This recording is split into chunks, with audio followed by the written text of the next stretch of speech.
Okay. Hey everybody, today is an interesting day. I didn't sleep much last night because I made a post on the Hay House site. Just a simple post, what I thought was a simple post, asking for people asking people what did they think about Michelle Obama's speech at the Democratic National Convention, which was an unconvention because nobody was there. It was all done, virtually. And I was shocked by the responses that came. Like, I'm completely okay with people not liking her or liking her or whatever it is that they do. But there was a level beyond that that just entered into me. And so this morning, all evening, I was a little agitated. And this morning, as I woke up, it was still present. And so I sat to clear myself of that. And then I noticed that the question list that I normally have for people when they come here is gone. I can't find it anywhere. And so in the green room, I spoke to Rebecca about all that, and she was just brilliantly beautiful. And she just said, "Oh, how fabulous. Let's do that. I love going like that. I love winging it." And so I have to say to you that I haven't had any conversation. I know nothing about Rebecca except for the few minutes that we literally just met before we pressed record. And I already am enamored with this woman. I already am so comforted by the presence that she's put out of just everything is okay. We're just going to wing it. We'll do it the way we do it. So it is really my honor and privilege to introduce her to you and to myself as well. Rebecca Noskeau. How Almost, pretty much. It's almost Noskeau, there. Noskeau, uh, It's a tough one. It's Nosco, like a Noskeau. French ending. Yeah, yeah. Nosco. Rebecca Nosco, welcome to 50 Conversations with 50 Strangers. I've messed up your name. I'm telling you, I'm coming somewhat shattered from an evening of empathic feelings of too many things. Um, but it's not really about me, it's about you. How are you doing? So it's so lovely to be here. Thank you so much for asking me. I really appreciate it. And that was such a beautiful introduction. It really touched me. Thank you. And don't worry, probably 1% of people get my name right. You should hear the different versions that I get. So you're not alone. Um, So yeah, I'm good. As I said to you in the green room, I'm a bit nervous doing this. As we were saying, like complete stranger and having that conversation. And although we sort of moved to the digital and Zoom world, it's still quite new to me to be in this space, particularly with people that I haven't met before in person. So, Yeah. so yeah, so have all that kind of stuff going on, just generally. But in my life at present and how I am is good. It's good. Um, I think you may have seen that I was recently made redundant, and or like I was looking for a new role. And so that's definitely been both, I would say, like a blessing and a very difficult thing to overcome simultaneously. Yeah. And on different days, I feel different ways. But today, you've caught me on a day when I can say, good. Yeah, Like, I like that. Um, and I want the listener just to be involved in our conversation. And so, first of all, I want to thank you for being as honest and as real and as raw as you already were. Because looking at you, no one would ever have any idea that any of that is going on. really, you always And think it's so obvious, don't you? yeah, When it's yeah, out. yeah. And it's so what I want the listener to sort of particularly take note of is how good we are at presenting ourselves as being okay. Mm-hmm, mm-hmm. And maybe today is just that day where she's okay. And if I would have talked to her yesterday, it would have not been Yeah. present as much. But we never have any idea what somebody's actually going through. And even when they present together, Mm-hmm. which I believe, just from the little bit that I know Rebecca and from the empathic feelings that I have, she's pretty she's pretty good. On her worst days are probably some people's best days. So I believe that she's doing way better than she even thinks she is. And yet, take note when you come up upon somebody that you may not know all the things that are going on with them, Mm. I think and that's beautiful. Yeah. deal with it, and think of the words you want to say and how they want to do. So let me Mm. try one more time, because I all too often we ask people how they are, and they say we're good, we're fine, we're Mm. but we've got a Not lot going bad. on, right? Yeah. Yeah. Yeah. How are you really? Like I want to know you. How are you really? So I love the reframe and the coming back with that just absolute genuine authenticity, and I really feel that the the cool thing about today, and like I appreciate that we can't always be in a good place, and that the more melancholy and difficult days, I certainly don't try and avoid them. So I don't try and push that way. Really try and embrace that. But genuinely, today is a good day. It's I a love it. good day. It's a good day. And it's not a good day because I'm passive to the day, I guess. It's a good day because I'm at this point in my life. So with so much going on, like you've said, like Yeah.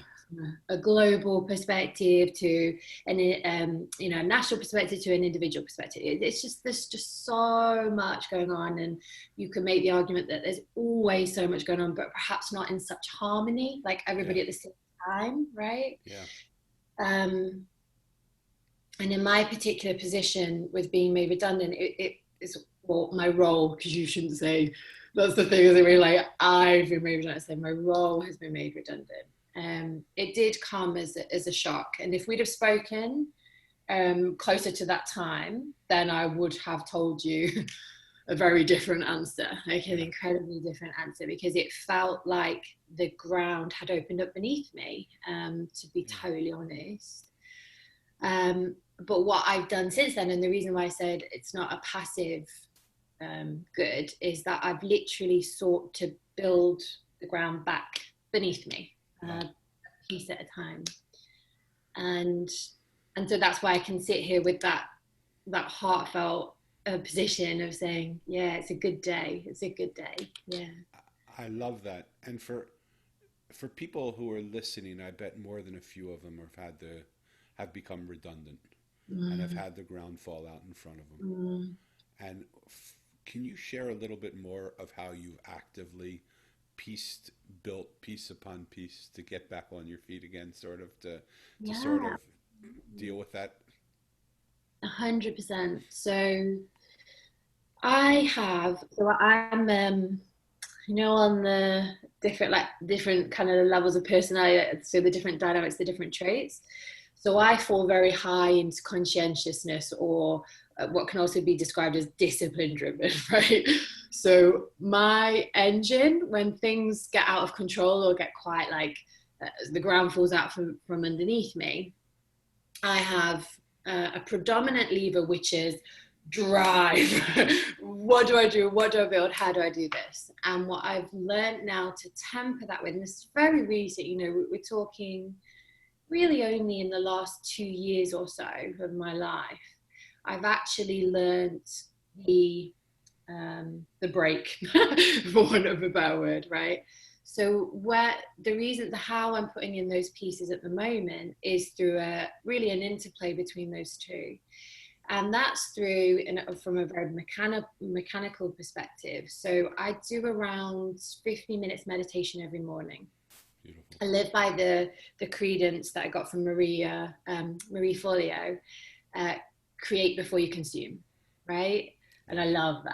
love that, because it's like before you put everything else into your head, like all that chaos and all that stuff going on, like create your own energy, create your own state, create your own space, Yeah. right? So real advocate for that. So my first practices in the morning, I do it's quite extensive, and other people might be like, oh my god, I would never do that. That's a lot. But the first thing I do when I wake up is there's a dude called Joe Dispenza. I don't know if you've heard of Yes, him. of course. Oh, it's Yeah. amazing, right? It's like so amazing. So what I do is I think about the things I want to be conscious of, and things that I learn, I kind of add them to this list, and I review that each morning. And then there's the bits that, so the bits you don't want to be doing, then the bits you do want to be doing. And I kind of see it as a way, because you can learn things all the time. You hear things all the time, they're amazing. You learn things all the time, you're like, oh, that's it, that is it. And you live by it for like a day, and then it just fades away, right? Right. So this is a way that I've really learned how to capture a lot of the lessons that I learn and be able to review them each day. So I start before I even get out of bed, I do that, and then I do a vision, and I connect with the state. So I always, and it's harder some days than others, but I always seek to feel gratitude first thing. Yeah.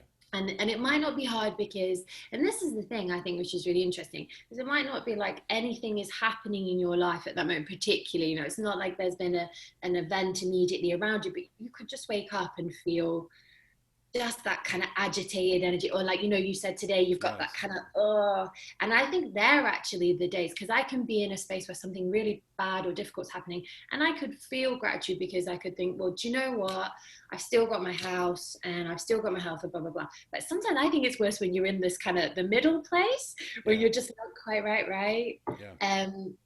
So yes, so I try and orchestrate my state, and then I will move to the meditation. And a really cool meditation thing that I've started to do on my own is just 30 minutes of silence. Beautiful. Right? And that's, I mean, when I first started doing it, I was like, oh my God, you know, like, because it's a lot, right? Like 30 minutes with your own thoughts. But I love it because it enables me to get really clear on my center, so where I'm going to come from that day. And that means that when I actually start to put that my foot down on the accelerator, which is my natural state, is my go state, is my like default state, I've already set my you know, my Google Maps, like I've already like programmed it in. You have an idea where you're going before you. Yeah. I love that. And I just want people who feel a little bit tossed by the situations to just hear what Rebecca said. And just whether it's her practice or another practice or your own practice, it feels like there is some real relevance to having a practice that suits you, that allows you to center into yourself so that you don't get jarred by the course of the day. Without my practice of, I woke up completely sort of scattered because I saw all these things going on a post that I made, and like I wasn't sad from the, I was just sad that people are in a state where they haven't been heard so much that they have to respond that way.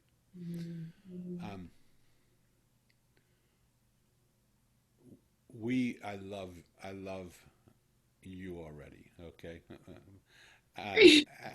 And we just jumped in, but we have no idea really who you are and what's important to you. Who are you? I mean, who were you? What, you just became redundant? Your job became redundant. What is it you used to do? Who?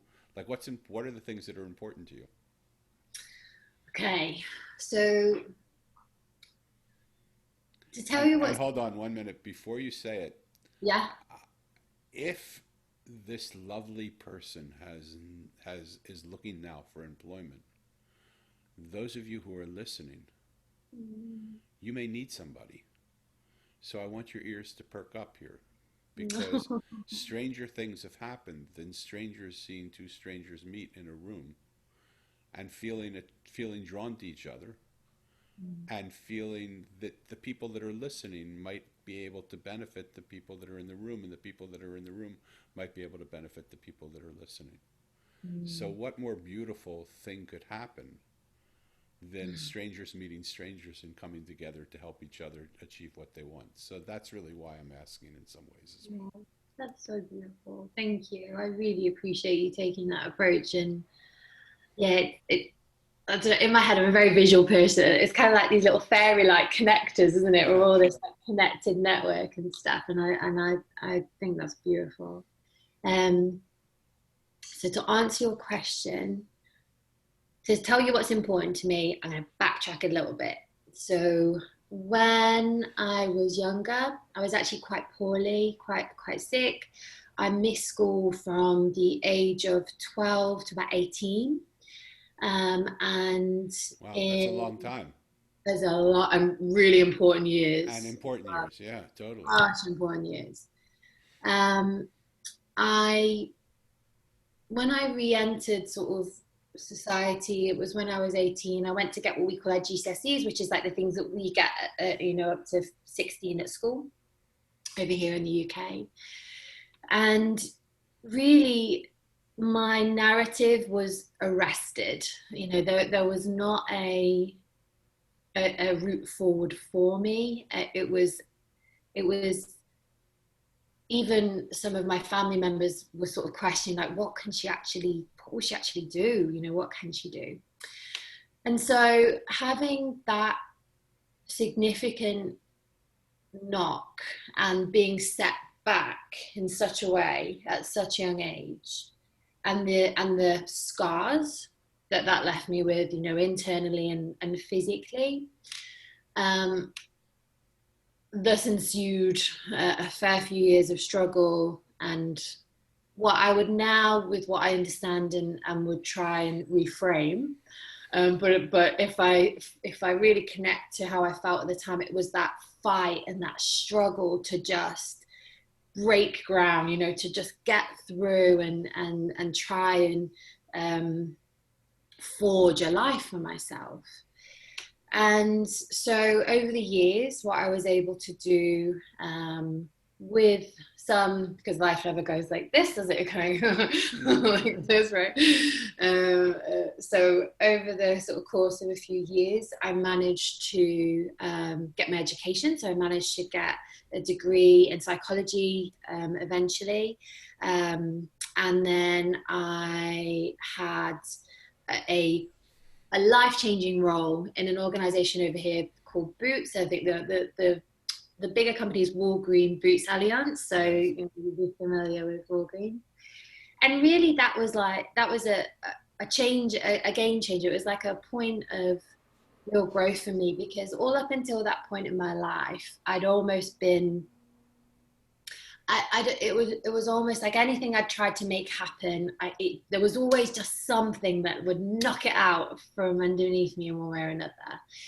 And when I got that role, it was the first time in my life. So I was there for about 4 years, ended up as part of the HR shared services leadership team.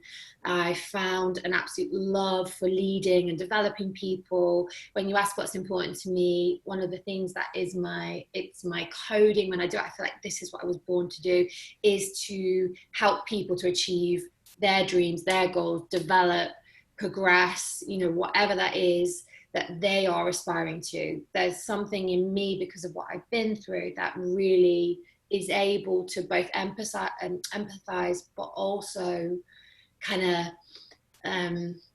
inspire, or really kind of give that energy to people to then be able to take that and be empowered. So the cool and the interesting thing about the job when I was at Boots was that although it was an amazing job, it was like, this is someone's dream job, but it's not mine. Like, it's not mine. And so I took this really big risk, and it was particularly a big risk because of, obviously, I'd had such a setback originally in my life. But I left the job, I left the security, and I went and got my master's in occupational psychology, because that is my home. Like, when I found that, I was like, this is made for me. Like, I love this, because I've never been, in terms of psychology, what you would describe like the disease model, and you might be really familiar with that kind of terminology, and the opposite, like Martin Seligman and positive psychology, like really good stuff. So I've never really found that the the disease model, that focusing on what's wrong and, well, let's get you to neutral, right? It's like, oh, that's just the worst to me. I've always resonated with more the life coaching, the development, the flourishing. Like, how can we create the wider circumstances and the individual circumstances for that person to be at their best and be able to deliver the most value? Because that just benefits everybody, right? Like that's the dream. So really, really, really, really, like, just wonderfully, it worked out. So I went and I did my master's, and I did an incredible job alongside that, with a little beautiful mutual building society over here, Mansfield Building Society, that I was able to do some really cool like training and stuff with them whilst I was doing my master's. And then from then I then moved into, once I finished, and I did a really cool research project, which I'd love to tell you about because it's dead good. So I'll tell you about that if you're interested. But it was about mindset, our fear of failure, the kind of goals we set, and feelings of being an imposter. And I was able to find the connection between mindset and feelings of being an imposter in the research, which was really interesting. Beautiful, beautiful. Right. And I would love to know that. I just don't want to get caught into, like, I want to know you more than the research at this point. Yeah, So I agree. Under a further conversation, I would love to hear all about 100%. that. Okay, 100% with you.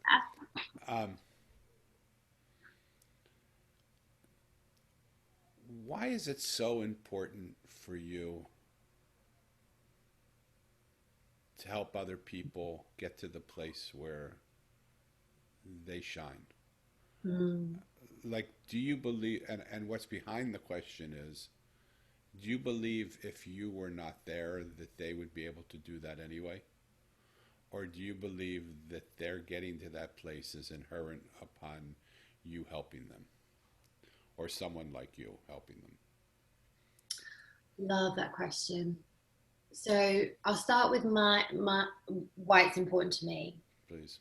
So I think because I spent so many years without anybody being able to believe in me. I mean, my parents loved me. That I was imbued with love and the foundations of you can do anything. So I definitely had that. But in terms of the external, what you would say is, well, you have an education, you have this, and I had none of that. My CV was a blank page. So to be in the world and not feel as though I had any credibility in the world, or that I wasn't seen as having credibility, it was an incredibly difficult journey. And to carve that out, I think, through that pure determination part of you that I've described, to just, battle that out and carve that out. And because I have this element where I'll do, whatever it takes, I'll just keep going, I'll just push and push until I sort of reach the goal that I set. And because of that, and because I understand what it is, like, at the very beginning, you're talking about being seen. Like, I understand what it feels like to not be seen. I understand what it feels like to not be delivering the value that or you wish, or you hope on some level you actually are and have. Yeah. And I understand the pain when you feel like you're not actually living to your potential, right? I lived that for so long, and it's like, by virtue of what I lived and then what I overcame and then how I've used that, is a part of me, and it might sound like overblown, but as a part of me, it feels like it's a duty to then share that skill set. Yeah. Because it is a skill set, right? It's not like magic, it's a skill set with other people. And do I think that if I wasn't there, or if someone else wasn't there, like, if the person wouldn't? Sometimes no, because the thing is, I heard this really cool thing, like, I'm going to really mess this up and I'm paraphrasing it, but it's something like, we rise to the level that we're treated at.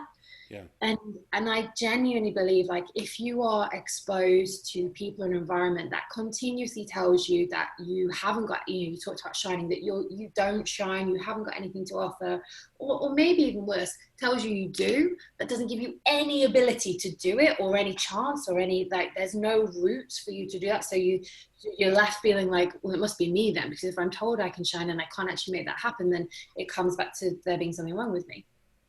And so for me, I think well, there's two things. I think that it's so important for the person themselves to self-create that. So by consuming like incredible content, audiobooks, Jay Shetty podcasts, whatever it is, like feed that part of you internally, and meditate, and all the stuff we've spoken about, at the beginning, about putting those steps in, the foundations in yourself. But also by surrounding yourself with the people, with the leaders, with the mentors, with the people who have walked that road already. So they're not just like, hey, anybody can do anything, and they've never had to like really battle out for it, right? So So yeah. let me jump in a minute, because Okay. so when I listen to you, Mm-hmm.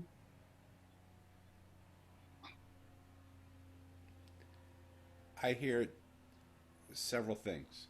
Mm-hmm. One is somehow you had parents who loved and supported you and told you you could do anything, which is, so fabulous in a world where so many people do not have that. And so what a gift, right?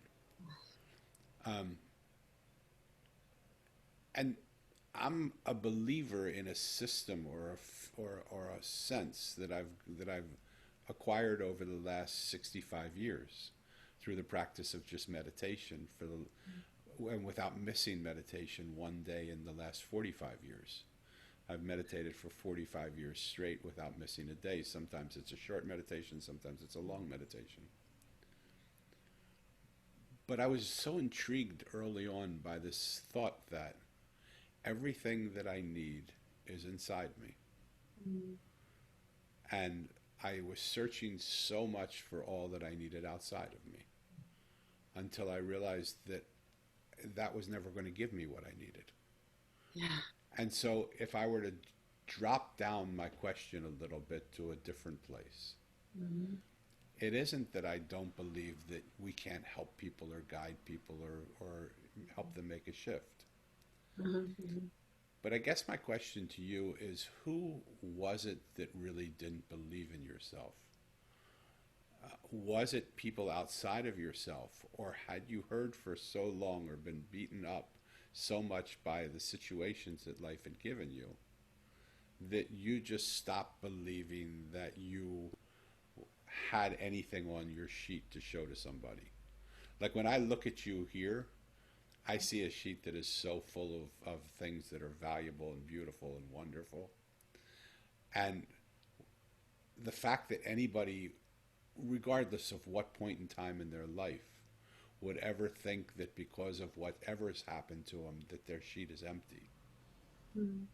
saddens me. Not because I don't understand it, I completely understand it. Mm-hmm. But what I'm trying to get at is was there a point in time where you actually went from not believing that you had your credentials to a place where you did believe you had your credentials, regardless of whether anybody outside of you thought you had credentials or not? That's really interesting. I'm going to go so honest with you. I'm Please. going to go so vulnerable. Thank you. So I still don't have that total internal self-belief. Yeah. And it's funny because I actually, one of the quotes that is something that I use regularly is, you don't have to believe you can do it, you just have to do it. Yeah. And it's, so there were some really hard knocks when I was growing up in like various ways, and there was the, because of that sort of substantial setback and coming out into the world and feeling so Yeah. empty, Yeah. it's almost like, and I think particularly because it was those formative years, Yeah. it's almost like that coding that some people manage to have built into them, where it's, I do this and I know I can do it, or I do Right. it right. Right. It doesn't, or hasn't naturally existed within me. Yeah. Now, where I've got to, and in terms of the switch, some of the cool things that have changed that, I think, is when I chose to leave that job. So I stopped being reactive. It wasn't that things were just constantly happening to me. It was that I chose to do X. I chose to take a risk and do a different, better, hopefully, route, which it was, thank God. And I think that was such a powerful choice. And then since then, I've built my own credibility, my self credibility, through Suzanne Jeffers, feeling the fear, feeling the, absolute, like, even to this call, the well of fear that I felt coming onto this call, which is, it's almost like it's the default for me. I've been diagnosed years ago with having a severe generalized anxiety disorder. Now, I don't like to sort of like live with that almost as a label now, whereas before I sort of like would announce that and reliving it, whereas now I really like to, instead of kind of thinking that, it's like, okay, and probably you can relate to this, by going quiet and going inside, I'm like, okay, so I'm scared, and that's it. It's not, it doesn't mean this, it doesn't mean I am a disorder, like, blah, blah, blah. Yeah, I'm scared. And because I've learned to not, huge thing, identify with my emotions, and because I've learned about the still place within me, and because I use those two levers of self-reflection and connection and centeredness and that drive, I now know, or at least I can trust, that I will handle it, right? I can be in that situation, I can handle it. But if someone says to me, do you believe you can do it? I'd be like, Wow. It's interesting because when you said the belief system that you had, and we're all made up of our belief systems, right? I have a theory that says our thoughts become our words become our actions, and our words become our stories, and our stories make up our life. And all we have to do is change any one of those parts in the equation, and everything in the equation changes. And so the maxim that you gave was, you don't have to think you can do it. You don't have to believe you can do it. Just do it. I almost believe exactly the opposite perspective. You don't have to do it. You just have to know you can do it. That's interesting. And it's interesting to just feel like, I believe that I see a lot of people, I speak with a lot of people, and a lot of people come to me and they say, I don't feel good enough, or I just don't believe I can do it, or I just can't do it, or I don't do it. And I'll say to them, celebrate. That's such a beautiful place to be at. Because at that place where you know you can't do it anymore, in that place where everything has been stripped from you, that you have nothing to show the world, show the world the power that comes through you. Because that power is unlimited, and that power can do everything. And so what if the way you've grown up, just a possible shift of consciousness, what if the way you grew up was the biggest gift you could ever imagine? Because it took away this thought that I am the doer and I'm going to do this because of what I've achieved, and allowed you to open up that space that is empty, to be completely filled by a power that is greater, bigger, capable of doing way more than you could ever dream possible.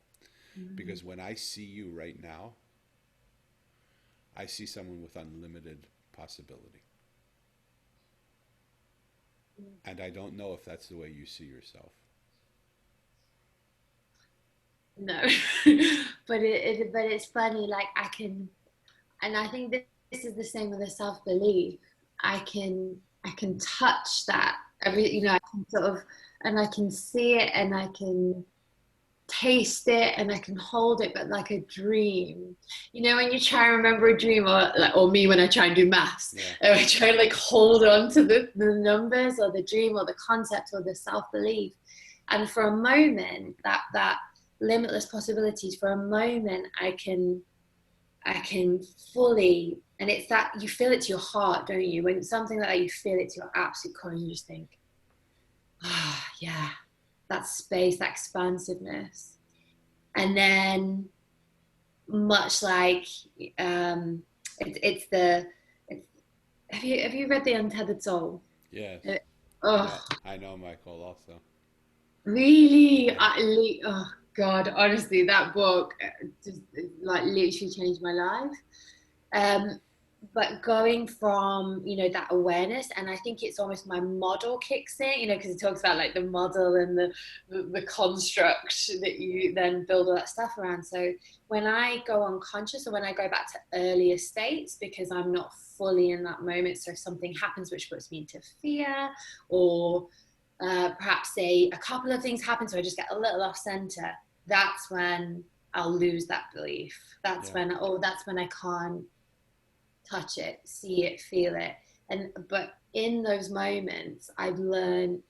I am not unbelievably grateful for the people I have around me. Yeah. It's hard to put into words. Like, this is another what is so important to me. It's hard to put into words how much I love my family, my friends, Yeah. my partner. I have this incredible group of people around me, and when I hit a point where I know I need someone else, I almost see it like, and it's a really funny, it's again, I'm visual. I almost see it like every so often, it's almost like the light will go out within me, or it will dim so much. And it's like I need someone else. You know those old like cinema things that used to swirl around? It had like the silhouettes on it, or whatever, right? Yeah. That's how it. And it's almost like every so often I just need other people to shine the light from the outside, just so I can see it through their eyes. I'm like, okay, right, I remember, right, okay, yes, that. So it's almost that kind of thing that happens. Mm. Yeah. There are so many things that you are saying that I would like to dive deeper into because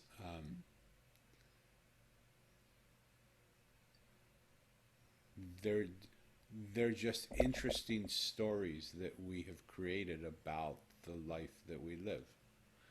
And those stories may or may not be true. They've given us some sort of sense of success. And so we believe them, even if inherently we may or may not believe them. And part of what I do with people is I disrupt their their answers, and I just question their answers, not because I don't believe them or I want to fight them or I want to. But one of the places that I would invite you to look at is that place of dream versus reality, and which is the dream and which is the reality. Because the way you have posted it now or presented it to me is the reality is a dream, and the dream is hard to get to, because if you can taste it, you can touch it, you can feel it, but it's sort of there's a almost like a veil between you and it, of sleeping to waking, it's just a dream. What if that weren't true? What if the fact that you see it means that you're already in it and there is no dream? That it's actually your, and less for this conversation now, I'd love to have more conversations with you, right? But just how would that one simple change of perspective change the way you relate? How would that one change of perspective of sometimes when my light gets dim, which I, by the way, don't believe ever is possible. It might get covered up. It might get, we may forget that it's there, but I don't believe our light ever gets dim. And that I need other people to shine their light and just remind me, what if that just simply wasn't true? Not that it isn't true, it might be true. But what if those scenarios were just beautiful stories that were made up to fit a reality that isn't really your reality but feels comfortable to you. Mm-mm. You know, what if the story of I grew up without having the ability to have anything on my sheet was a disadvantage rather than an advantage of just being able not to have to let go of so much stuff that most people have to let go of to let something else come through you. Mm. You know, there's so many different reframes of the way, which you're beautiful reframer. I've watched you reframe many things, right? So it's just interesting to see that our thoughts become our words become our stories, and our stories create our life. Mm. Rebecca, what makes you happy? Oh, what makes me happy? Can I just quickly say in response to Please, what you please, said, please, please. it's funny, isn't it? Because even, and I think this is the model thing. I think like any sort of, even because the story, like you're right, you identify so heavily with the stories that even it's almost like when they're questioned, you almost feel that sense of defensive. Like there's that little like, Yeah, oh, like this is so it's so strange, isn't it? But I yeah. love that. I just want you to know that I have internalized that, and I'm gonna look at spelling that like just over level. Um. So what And by the makes way, I love that part of you because um, I felt that edge of defensiveness for a moment, but then you moved through it so quickly it wasn't even there. mm, And mm, I just want the listeners to see that also because um, what is defensiveness? You know, what mm, is it? What is it that's happening? And did you see how beautifully she's acknowledged it, moved through it, and sort of looked at it? Um, yeah. so, Thank you. Thank you. absolutely Um. happy. Happy. What makes me happy? Um. I guess it's quite simple things these days. Um, so say for example, this last weekend, so I did this mixture. So with my partner, we did this mixture. So we were doing professional development. We were doing life book. We went for walks. We cooked the most incredible food. We sat and just talked for hours. Um, that kind of stuff to me, the really simple stuff, and the I guess it's nourishment across the board, isn't it? It's like it's the self-development nourishment. It's the like looking at how I can further my situation, my career, and working collaboratively with him in that space. It's the really simple things to me. I find that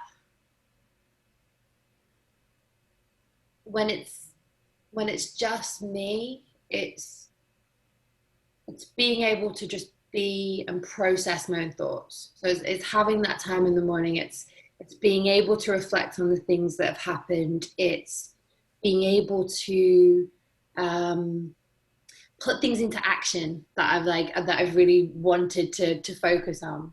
It's working on my to-do list because of my discipline-driven um, kind of my core. So yeah, I think for me, happiness is in movement, if that makes sense. It's in movement or the complete stillness. Okay, Um, yeah, yeah. beautiful. I know both of these are important, but what's more important for you right now in your life? Because both of them are incredibly important. Is it more important for you to be able to stand up and give voice to what you believe, to stand up and have a voice, to speak your voice and be heard? Or is it more important for you to be quiet and to listen to voices of other people and allow them the space to be heard? And I don't want you to answer altruistically if one sounds better than the other. I Right. want you to I want you to answer from what really is real for you. You don't want my Miss America answer. No, And I'll answer completely honestly, like I have everything else. So beautiful. for me, because I spent so long without a voice and still struggle now to always find my voice, I would say this period of my life is truly about me speaking my own truth, finding my own voice, but then in a way which also helps other people. And that's not a Miss America add-on. That's a that's a visceral feeling. It's yeah. the two are inextricably linked, I Yeah, guess. of course. Yeah. So, do you know what your voice wants to say?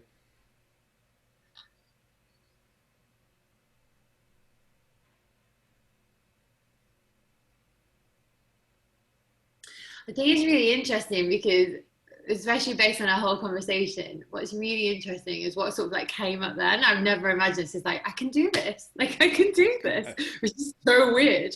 And I guess then the message is, look, you can do it. We can do this. You know, and it's that, I guess it's the empowerment. I think for me, living with so many limiting beliefs for so long and seeing other people live with so many limiting beliefs, and knowing that, as you've just beautifully kind of laid out and sort of weaved for me, like showing me the different stories and stuff, it's, we live in those limiting beliefs, Yeah. but it doesn't mean that they define us, and it doesn't mean that they have to define us, right? Yeah.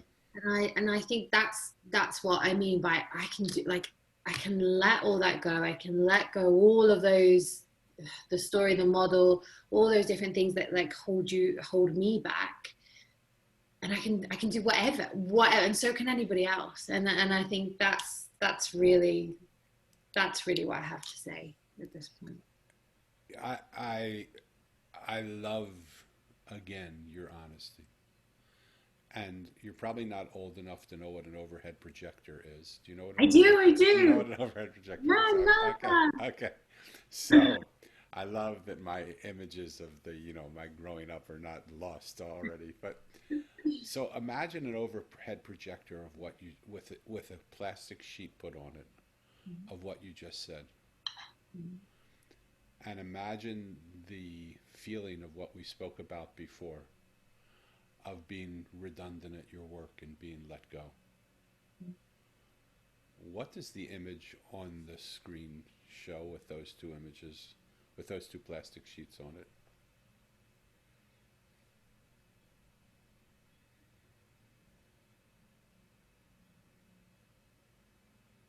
There's freedom. Just tell me about it. So if I see two sheets like this, I almost see this, like, because I'm very visual as well, I almost see almost like an archway, and it's just like freedom. It's possibility. It's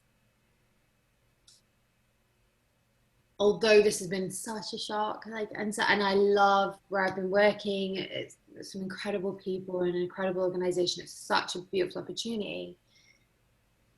That said, what I now feel like I'm able to put into motion from being essentially, because you can say I was let go, or you can say I was let go, and it's like, so now I get to do anything. I mean, it's like, oh my God, I can do anything, right?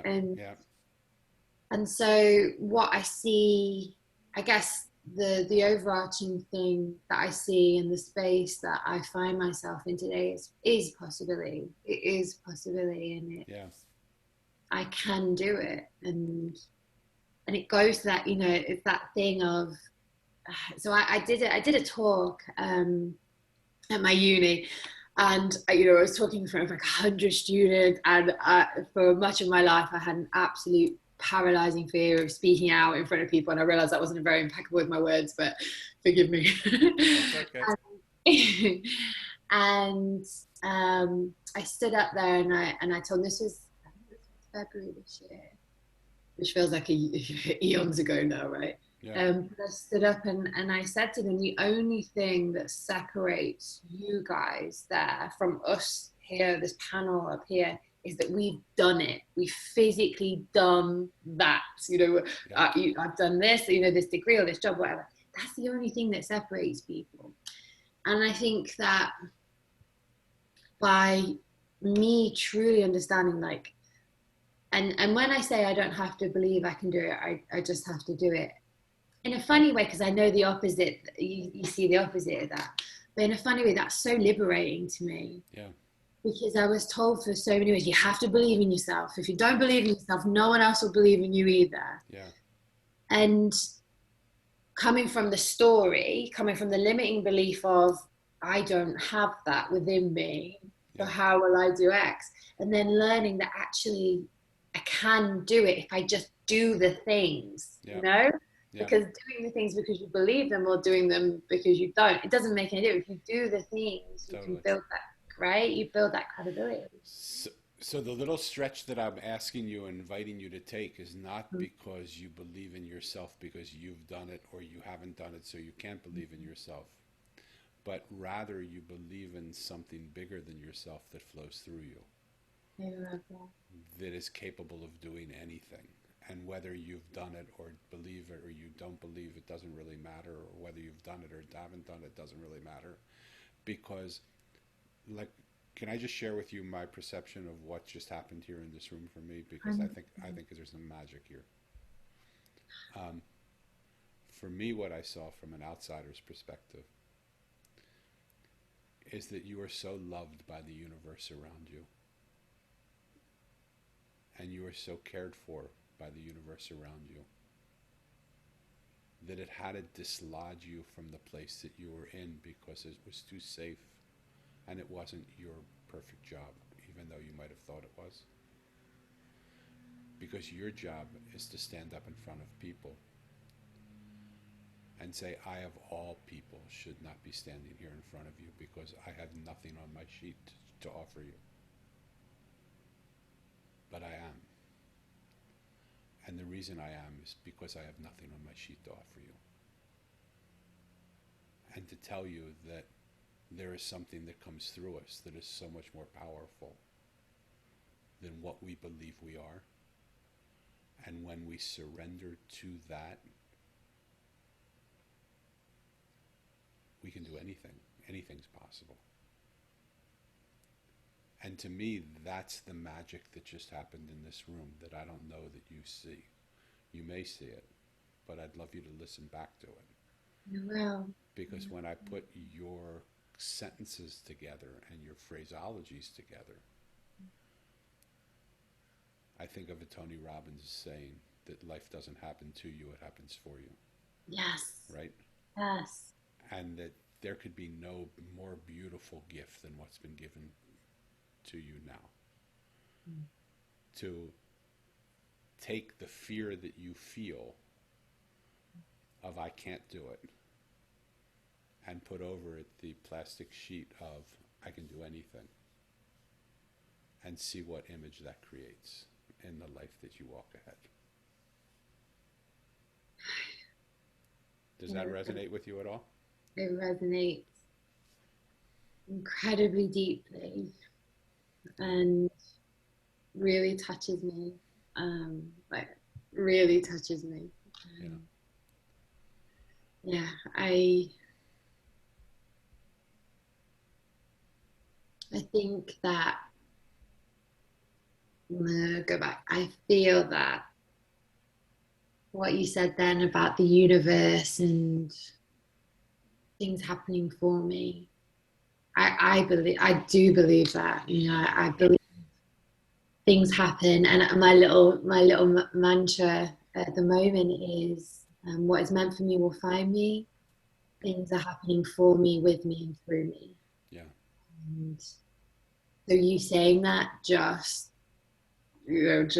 absolutely like resonates with my core. And the visual image as well, because obviously we're both very visual in that way, right? So I really like having that transposing the two. I really like that as well. So yeah, thank you. I'm a little bit of an empath, and I knew from the moment we said we were going to have this conversation that something beautiful was going to happen. Mm-hmm. And I'm so happy to feel something beautiful happen because this room has magic in it. Remember, I said to you in the green room, what I try and do here is allow people the space to let go of everything they're not, Mm. so that they can see actually who they are. Mm. And it's not because of anything I do, it's just because there's an energy in this room of I just hold the space for you to walk Mm. into it. You said all of it. I, I, I, I think you do. I think you do. I think through your care, and I think through your intention to want to create that. Yes. You know, that's what you like. Obviously, I need to meet you halfway, but I really see. I think you've been wonderful, and I thank Thank you. you. I love when two people can come into a room and say the same thing. I think you've been wonderful too. How is your fear level and your anxiety level right now? it. I feel empowered. I feel like, yeah, I feel good. I feel really good. So imagine, just for those of you who are listening, 1 hour ago, she was had a little trepidation about being here, and now look at who she is at this moment. Imagine what the power is of being able to just open up your heart, to invite a stranger who you don't know to share themselves with you, and look at what's possible when two people who are strangers suddenly open up and become friends and let each other in. I want to invite all of you who are listening to go up to someone you don't know, whether it's virtually or physically, and just sit down with them and just say, I'd like to get to know you. How are you? And don't try and fix them or change them or help them or do anything, but just listen to them and mirror back to them what they said, and use your overhead projector Yeah, to you show it, do. right? Before we go, because it's time to go, is there something, one last thing you want to say to people? I think I would just reiterate the the belief I have that it's about the doing. You know, there's so much that we can, you know, for anybody that's feeling totally overwhelmed by the situation, by taking small steps where we nourish and give to ourselves, by reaching out to people, by having those conversations, by taking those, putting ourselves into that state of movement and moving forward. I think that's where the magic happens. Beautiful. Rebecca, thank you so much for your time.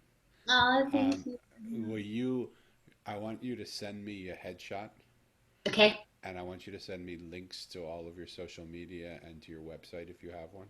Okay. Um, and is there a way for that you want to just say to people right now, if they're listening, what's the best way to get in touch with you? So the best way to get in touch with me is probably LinkedIn. So as we know, my name's quite awkward, but you'll be Yes. able to see the spelling, right? And I'll have the the spelling in the show notes. All that will yeah. be there. But there Yes. is only one person in my name, so that makes it easier. Okay. And we'll also have the link to LinkedIn there too. So Perfect. again, thank you so much for being here with us. To those of you who listen, this show is sponsored by the Mosaic. I would be less than righteous in my duty to not invite you to pick up that book. It is the book that started me on the journey of really being able to listen to people, to see people that I thought looked one way, and to give them the opportunity to tell me who they were and see them entirely different. So it's my honor to have that sponsor this show. For those of you who listen regularly, thank you so much. And the only way things grow is if you find something you like. When we share what we like with people that we like, things grow. You don't have to, but if you want to, it would be great to do so. If you don't want to, it's great to do that too. Um, but take it upon yourself to do something. As Rebecca said, take a step one way or another and see what happens. Thank you all for being here. I hope you see that when strangers are given the chance to be friends, friendship is much, much more beautiful than strangers. And when we live in a world of strangers, the way we treat the world is different than when we live in a world of friends. Don't be strangers, become friends. Until next time, until next stranger, I give you all of my heart and hold space open for you to have a conversation with anybody you want. And if anybody feels drawn to have a conversation, please contact me. Until next stranger, God bless you all. Big love. Ciao.